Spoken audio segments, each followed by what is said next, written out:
Assalamualaikum warahmatullahi wabarakatuh. Innal hamdalillah nahmaduhu wa nasta'inuhu wa nastaghfiruh wa na'udzu billahi min shururi anfusina wa sayyiati a'malina. Man yahdihillahu fala mudilla lahu wa man yudlil fala hadiya lahu. Wa asyhadu an la ilaha illallah wahdahu la syarika lah wa asyhadu anna Muhammadan abduhu wa rasuluh. Ya ayyuhalladzina amanu taqullaha haqqa tuqatih wa la tamutunna illa wa antum muslimun. Amma ba'du. Kaum muslimin rahimakumullah, ibu-ibu, bapak-bapak, saudaraku kaum muslimin yang semoga Allah selalu merahmati kita semua. Alhamdulillah, marilah kita panjatkan syukur kita kehadirat Allah Subhanahu wa taala. Allah yang selalu melimpahkan kenikmatannya kepada kita semua, yang masih memberikan petunjuknya kepada kita semua. Maka nikmat yang besar ini menuntut kita untuk bersyukur yang banyak. Maka jangan sampai kita henti untuk memuji Allah, menyanjungnya dan bersyukur kepadanya. Kemudian salawat dan salam tidak lupa kita aturkan kepada beliau, panutan teladan kita, Rasulullah Muhammad sallallahu alaihi wa ala alihi wasallam. Melanjutkan pada poin berikutnya dalam pembahasan kitab Ad-Da' wa Dawa, masih berkaitan dengan hal-hal yang berkaitan dengan doa.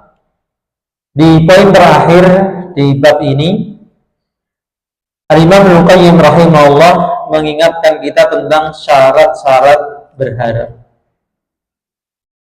Oleh seseorang kalau mengharapkan sesuatu, tentu ada buktinya.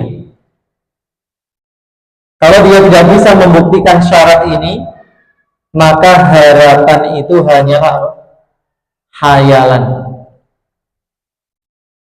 Dan ini adalah dua hal yang berbeda, antara berharap dan berkhayal. Kita baca kembali apa yang sudah kita baca di pertemuan yang lalu, termasuk perkara yang seharusnya diketahui, yaitu jika seseorang mengharapkan sesuatu, maka ia harus memenuhi 3 syarat berikut. Pertama, rasa cinta terhadap apa yang diharapkan.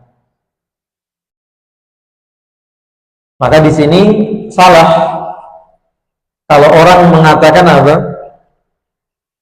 Cinta kepada Allah tapi tidak mencintai apa? Surganya Allah. Mendefinisikan ikhlas dengan tidak berharap kepada surga dan tidak karena takut neraka. Maka kalau kita berharap menjadi penghuni surga, ya kita pasti cinta dengan surga. Yang kedua, kekhawatiran tidak mendapat apa yang diharapkan. Sebagian orang salah paham, memahami apa? Takdir, kemudian mengatakan terserah Allah, saya mau dimasukkan surga, saya mau dimasukkan neraka. Nah, ini bentuk bahwa dia berarti tidak berharap, tidak punya kekhawatiran kehilangan apa yang diharapkan. Yang ketiga adalah usaha. Orang yang benar pengharapannya, maka harapan itu dibarengi dengan apa? Usaha untuk memperoleh apa yang diharapkan sesuai dengan apa? Kemampuan. Nah, kita baca penjelasan berikutnya. Maka dari itu, harapan yang tidak disertai dengan salah satu dari ketiga syarat ini hanyalah akan menjadi angan-angan. Apa? Khayalan saja. Jadi harapan itu hanya sekedar hayalan kalau tidak memenuhi salah satu syarat. Jadi luar biasa, bukan hanya apa? Kehilangan semua syarat. Kehilangan satu syarat saja sudah apa? Menghapuskan harapan. Harapan dan angan-angan dua hal yang berbeda. Setiap orang yang berharap adalah orang yang khawatir. Nah, ini poin penting yang nanti akan disebutkan contoh-contohnya dari para sahabat. Bagaimana kekhawatiran mereka terhadap nasib akhirat mereka. Padahal mereka sudah jelas-jelas orang yang terbaik. Abu Bakar, Umar, Utsman, Ali. Itu mereka masih mengkhawatirkan nasibnya nanti di mana? Di akhirat. Andai kekhawatiran tersebut menimpa orang yang sedang berjalan, tentulah ia akan mempercepat jalannya disebabkan takut kehilangan sesuatu. Dan Nabi SAW memberikan ilustrasi rasa khawatir ini pada orang yang apa?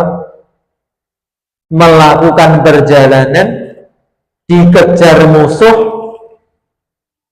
maka dia melakukan segala upaya biar bisa sampai rumahnya, bisa sampai di negerinya selamat, tidak tertangkap oleh musuh. Dalam Jami' Tirmidzi dari sahabat Abu Hurairah radhiyallahu anhu, beliau mengatakan bahwa Rasulullah SAW bersabda, "Man khafa adlaj." Siapa yang takut terlambat. Ini maksudnya apa? Terlambat sampai ke negerinya sehingga tertangkap oleh musuh. Adlaj.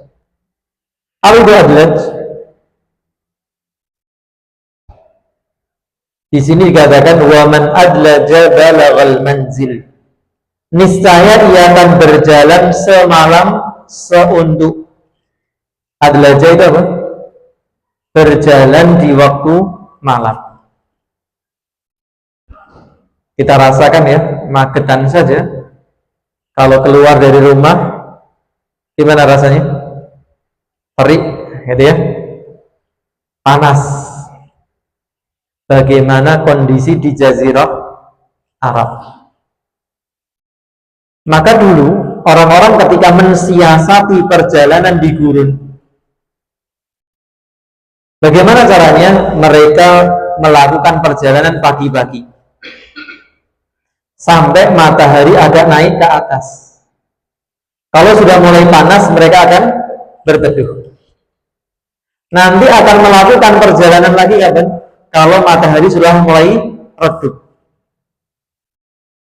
Nah, kemudian melakukan perjalanan lagi di malam hari sampai subuh menjelang.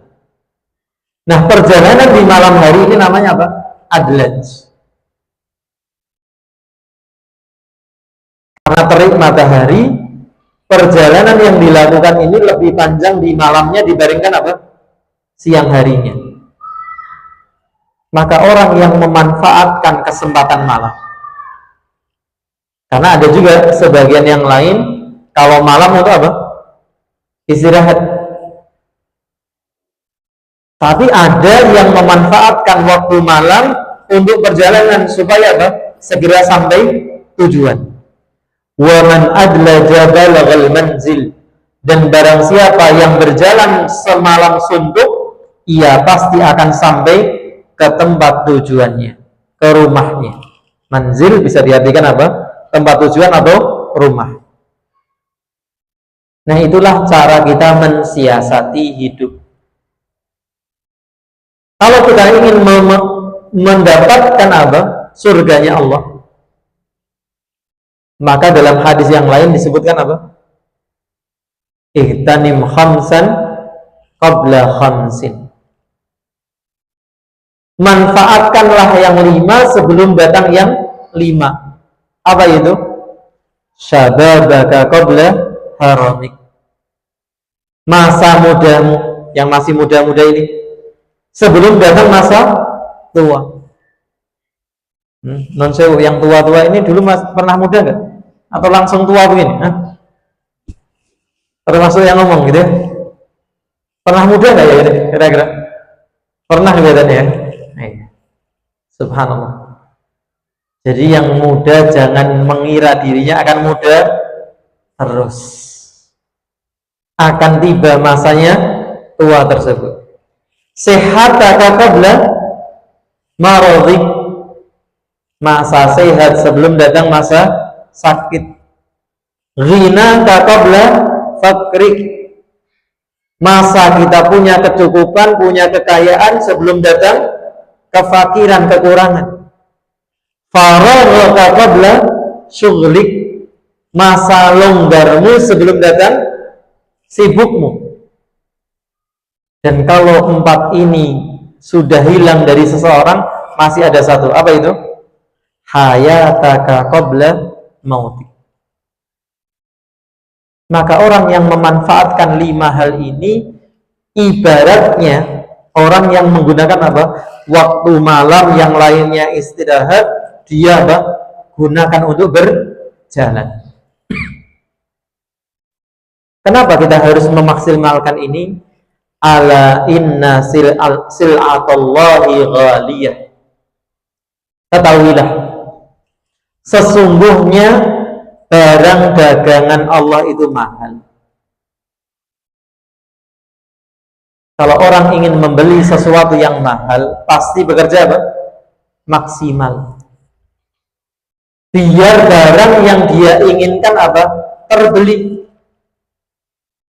Kalau barangnya murah, kerja santai saja, cuman murah.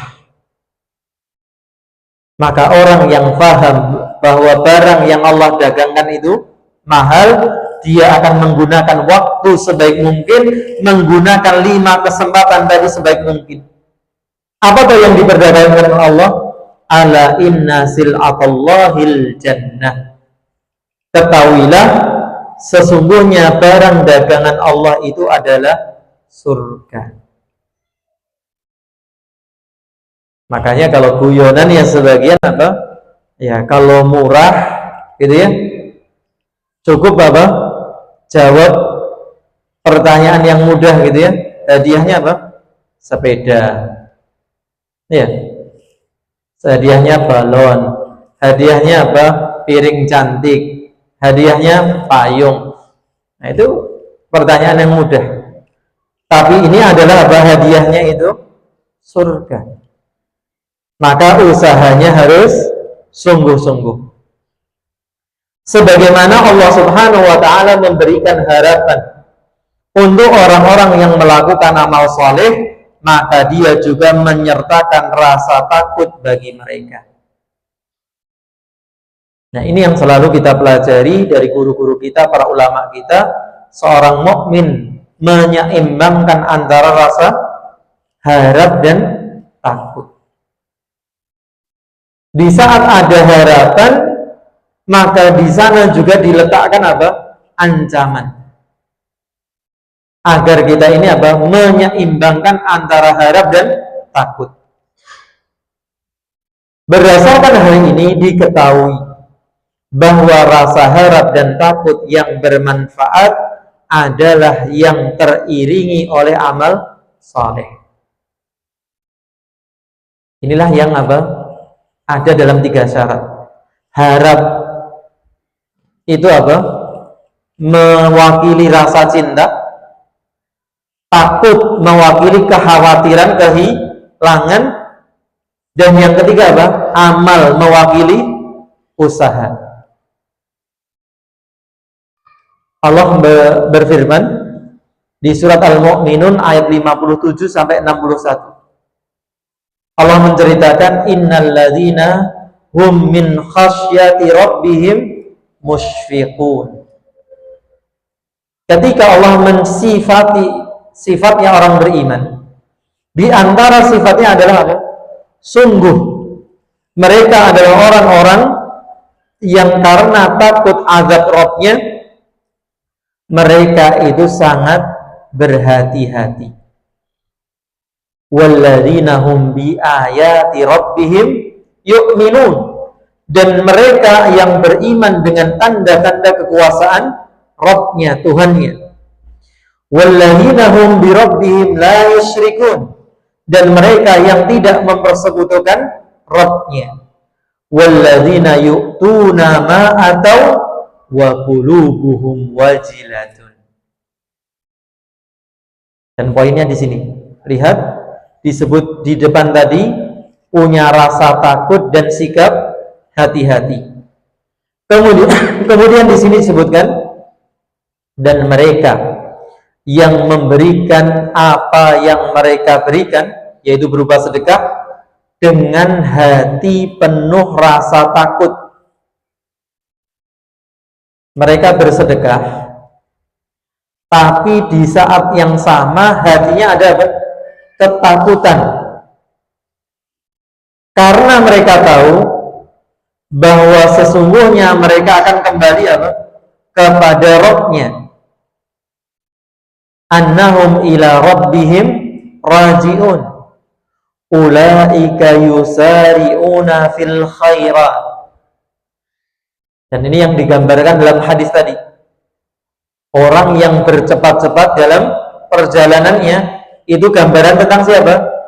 Mereka itu bersegera dalam kebaikan-kebaikan, wahum laha sabiqun, dan mereka itulah orang-orang yang lebih dahulu memperolehnya, yaitu memperoleh surga, memperoleh kebaikan.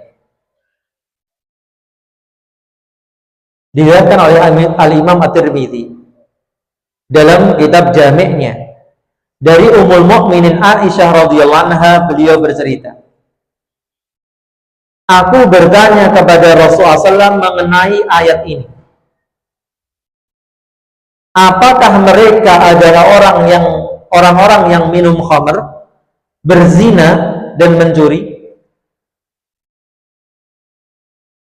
Karena logika sederhananya, kalau orang sudah berbuat kebaikan, berarti perlu rasa takut nggak?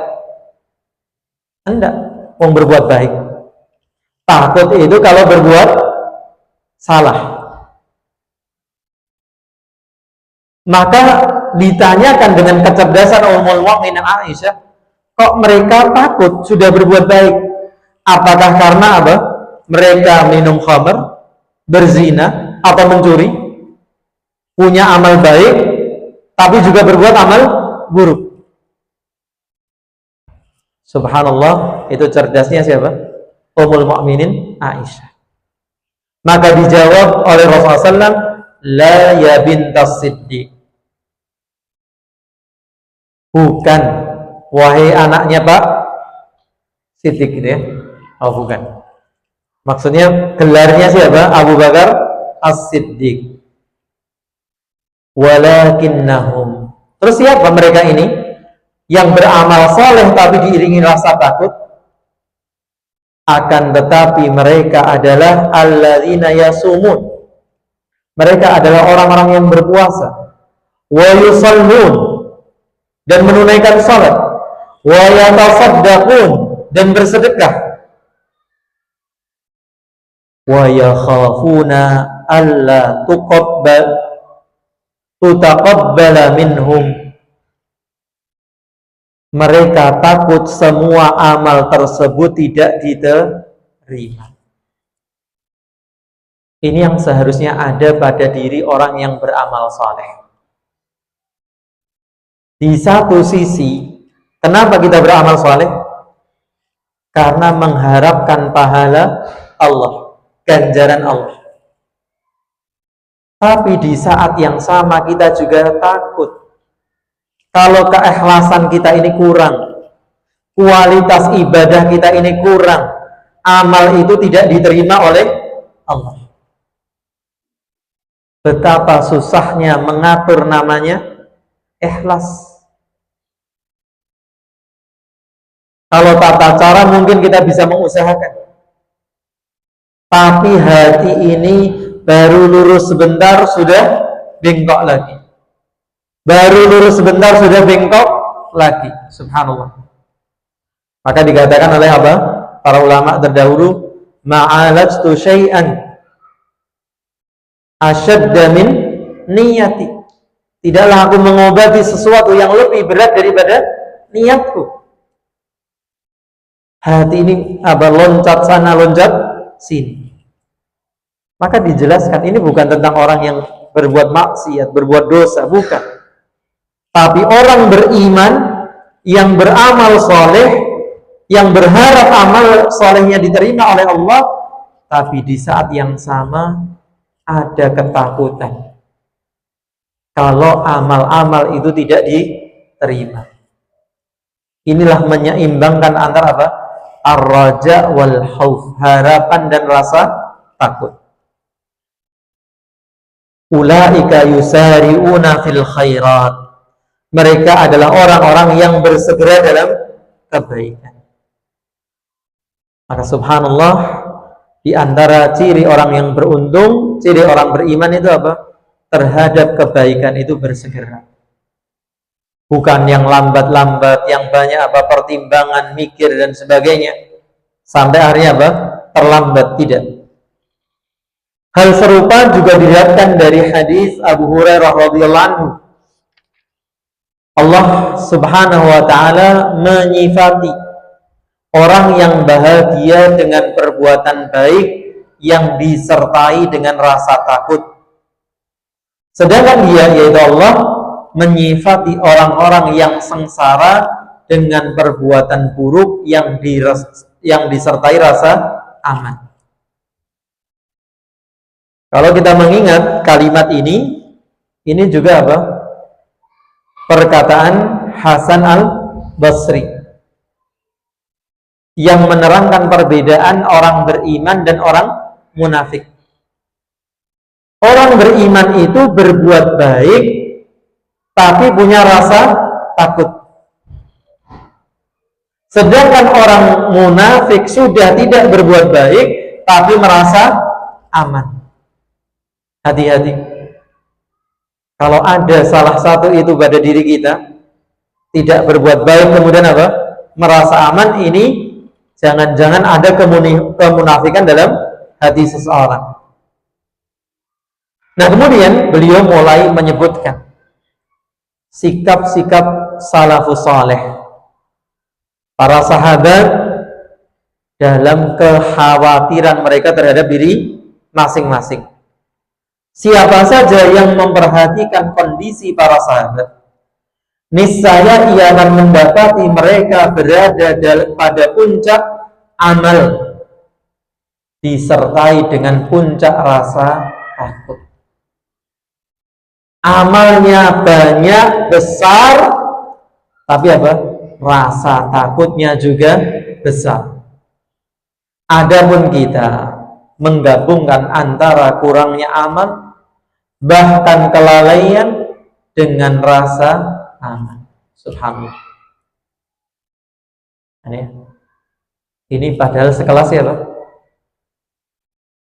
Al-Imam Ibnu Qayyim di abad 9, gitu ya, 6 abad yang lalu, yang dikenal dengan keilmuan dan ibadah. Itu saja mengatakan di zaman itu, 6 abad yang lalu, kita kurang amalnya, lalai dan merasa aman. Terus berarti hari ini gimana? Amat sangat kurang, amat sangat lalai, dan sok sangat aman. Allah musta'an. Dan mari kita menilik diri masing-masing. Sekali lagi, kita belajar bukan untuk memvonis orang lain. Oh, ini maksudnya si fulan ya Ustaz? Bukan. Yang ngomong ini loh maksudnya. Bagaimana amalnya? Gitu. Bagaimana rasa harap dan takutnya terhadap Allah? Maka mari kita jadikan ini cermin untuk masing-masing kita. Bukan untuk menghakimi, memvonis orang lain. Renungkanlah perkataan Abu Bakar As-Siddiq radhiyallahu anhu berikut ini. Aku Aku siapa? Abu Bakar ingin sekiranya aku menjadi sehelai rambut di sisi seorang hamba yang mukmin. Dia membayangkan dirinya apa? Sehelai rambut saja. Bagaimana sehelai rambut itu? Antum pernah kehilangan sehelai rambut gak? Pas sisiran, yang jenggotan, brodol, yang sisiran rambutnya jatuh. Oh, hilang, awas, eman. Pernah gitu gak? Enggak. Sesuatu yang sudah gak ada nilainya. Itu, subhanallah. Padahal beliau itu manusia terbaik setelah Rasulullah SAW. Takut kalau harus dinilai, nanti nilainya kurang di hadapan Allah. Disebutkan pula Abu Bakar memegang lisannya seraya berkata, inilah yang menggiringku ke dalam kebinasaan. Allah Ustaz. Ini orang paling bertakwa setelah Rasul. Nabi mengatakan apa? Lisannya. Kita lihat betapa mudahnya hari ini apa? Kita berkomentar baik dengan lisan kita, apalagi kalau sudah di media sosial. Kadang nggak bisa ngerem. Saking gemesnya apa? Banyak hal yang terjadi yang kita baca, yang kita lihat, yang kita dengar. Ya salah sendiri. Jadi, kenapa di antara nasihat di dalam menuntut ilmu, kita ini jangan disibukkan dengan berita. Subhanallah. Padahal kadang kita itu pengen jadi orang yang paling up to date, jadi semuanya tahu. Padahal ketika tahu semuanya bisa berbuat apa? Tidak bisa berbuat apa-apa. Hanya kejengkelan yang kemudian apa? Terlontar lewat ucapan maupun tulisan. Dan itu tidak merubah apa-apa. Bahkan menambah apa? Beban hati kita sebenarnya. Beliau orang yang banyak menangis. Kita pernah ya mendengar hadis ketika beliau disuruh oleh Rasulullah SAW, suruh jadi apa? Imam. Siapa yang protes? Siapa yang protes? Putrinya sendiri, Ummul Mukminin Aisyah. Jangan, ini gembeng, nangisan. Kalau baca Al-Quran jadi imam nangis apa? Nangis.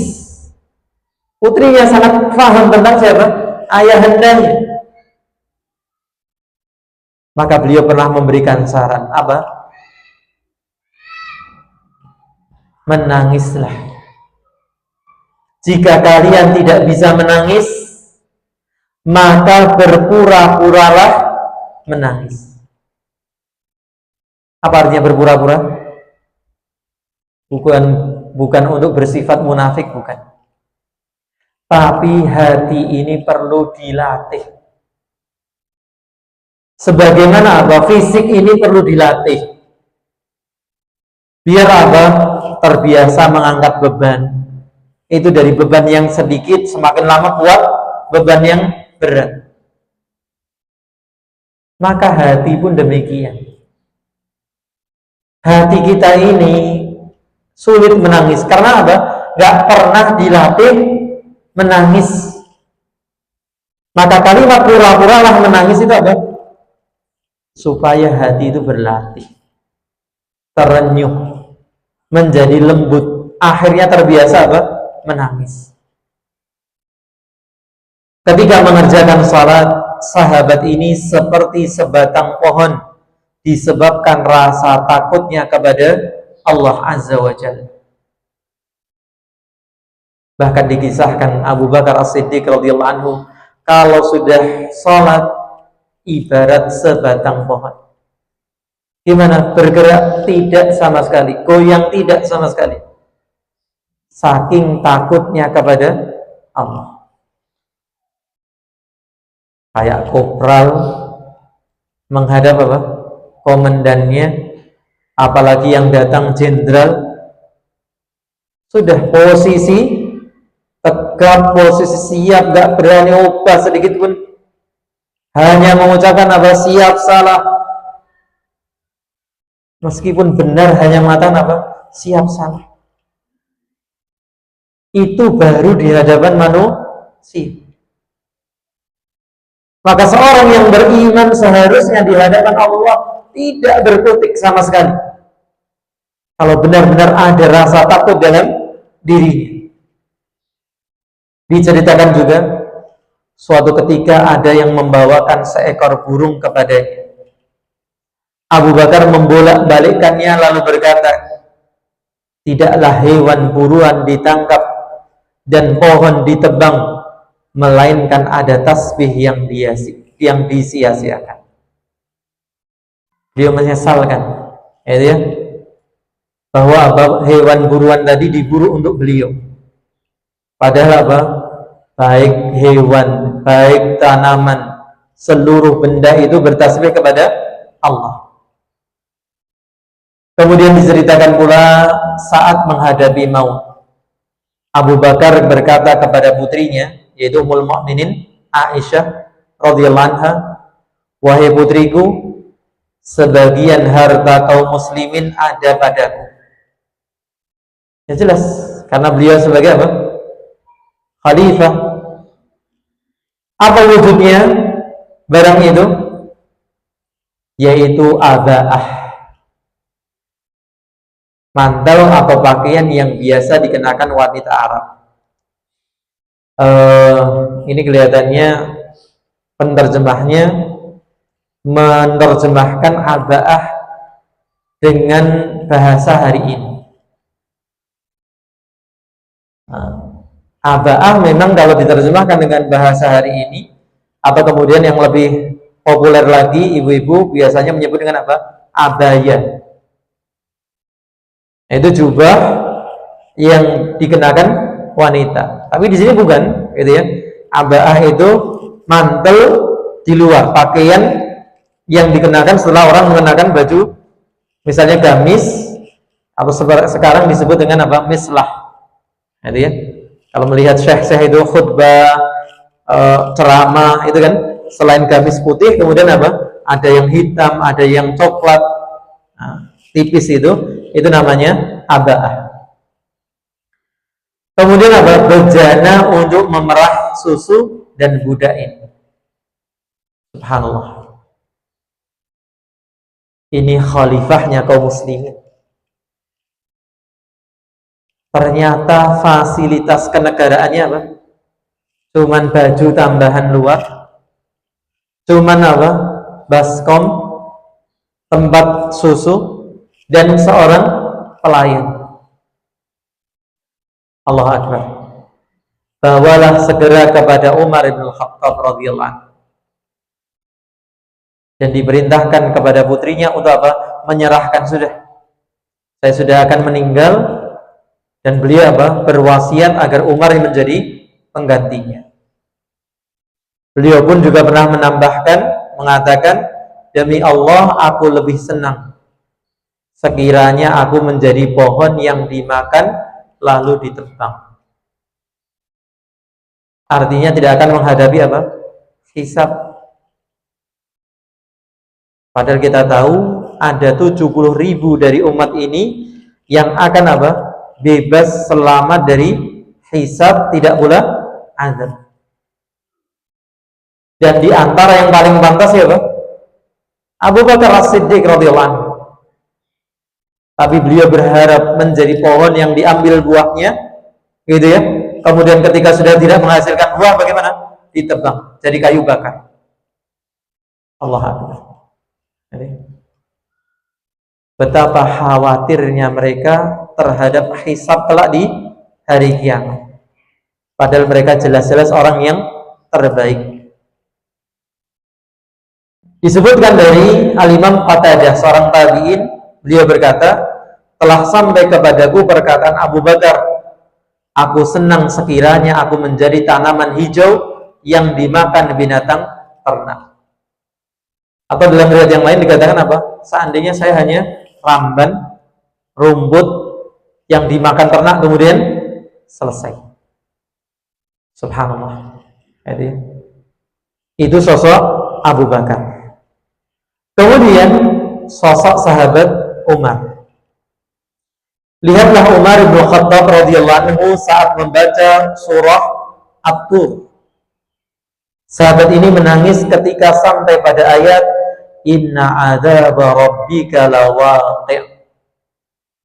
Subhanallah. Sungguh azab Rabbmu pasti terjadi. Selain sahabat Abu Bakar dengan segala kebaikannya, di mana apa? Hadis-hadis menyebutkan kharaja Rasulullah wa Abu Bakar. Betapa banyak diceritakan bahwa Abu Bakar itu mendampingi Rasulullah termasuk ketika beliau hijrah. Kemudian manusia terbaik setelah sahabat Abu Bakar siapa? Umar. Yang kita tahu keutamaan Umar. Rasulullah mengatakan Abu Bakar fil jannah, Umar fil jannah. Umar adalah siapa? Besarnya Rasulullah. Umar orang yang dikatakan seandainya ada Nabi setelahku adalah Umar.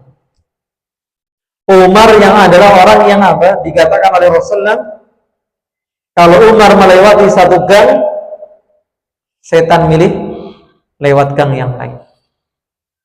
Jadi, subhanallah. Ternyata ketika membaca ayat yang menceritakan tentang azab, sungguh azab Rabbmu pasti terjadi.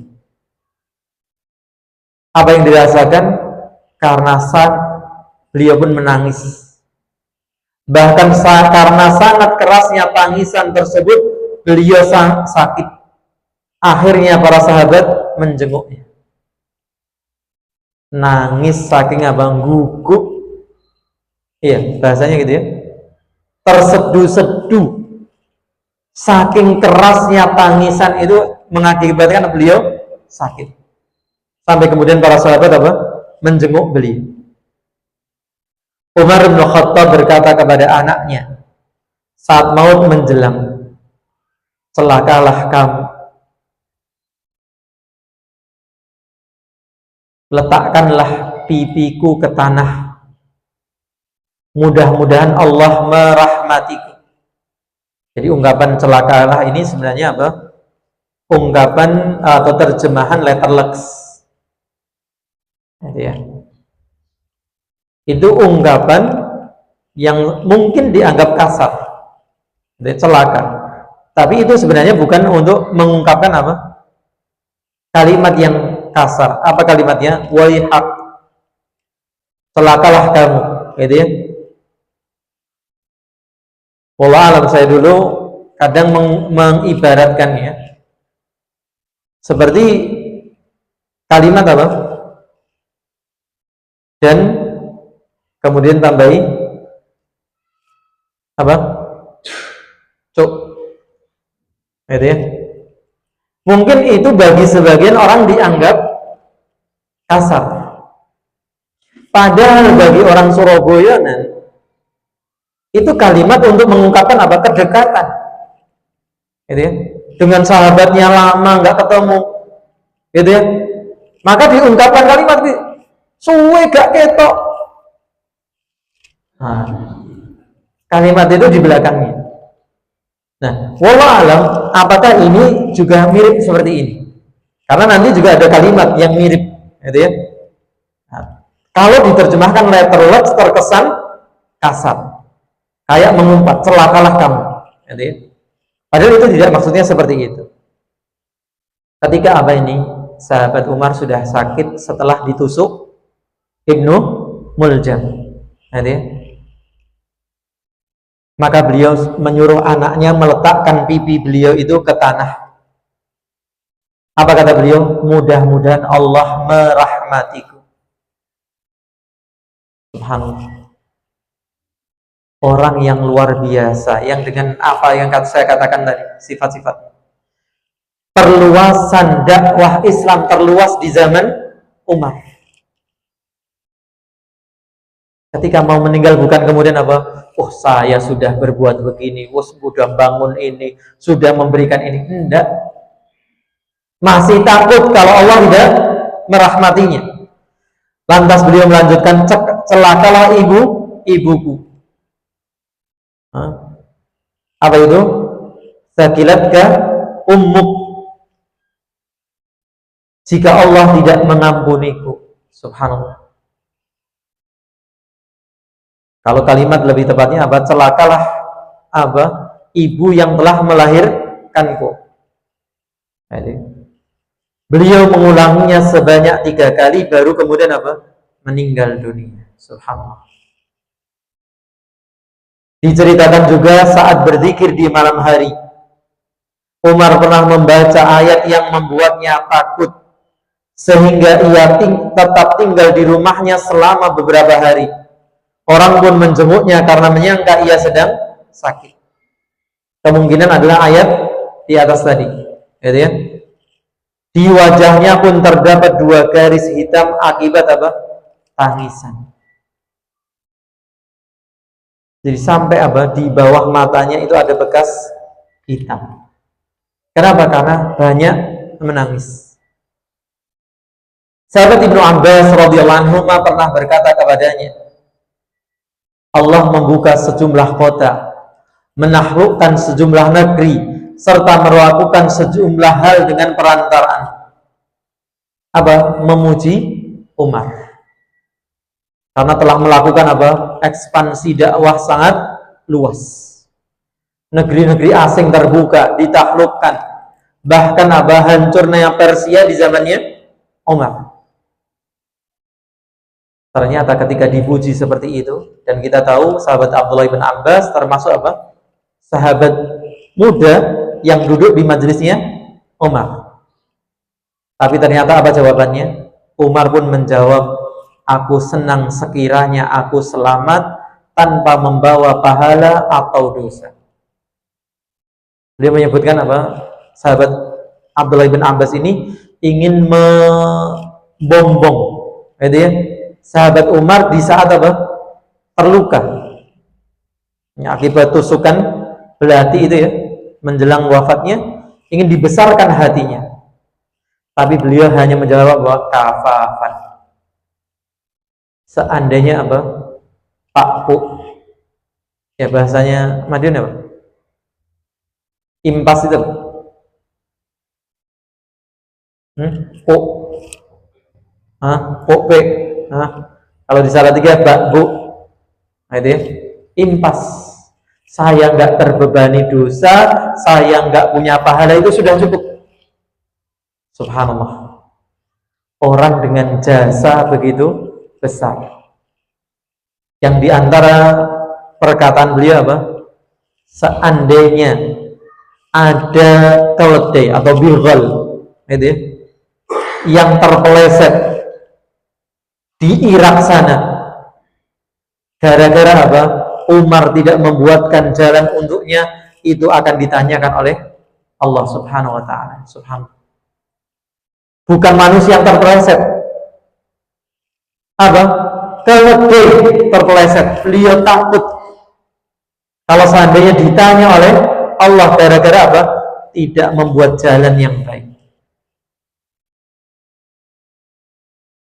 Semoga pemimpin-pemimpin kita bisa meneladani yang seperti ini, gitu ya. Saya malam apa kemarin? Malam Senin. Itu kelihatannya ada kecelakaan, hati-hati gitu. Jenengan yang ke arah Goranggareng, menjelang Goranggareng itu kan sedang ada pembuatan gorong-gorong, ya, saluran air di sebelah kiri di dekat SPBE, ya. Itu kelihatannya karena gelap, ada tumpukan material, nggak tahu apakah motor apakah mobil, yang jelas waktu itu sudah ada mobil polisi dan yang lainnya. Subhanallah.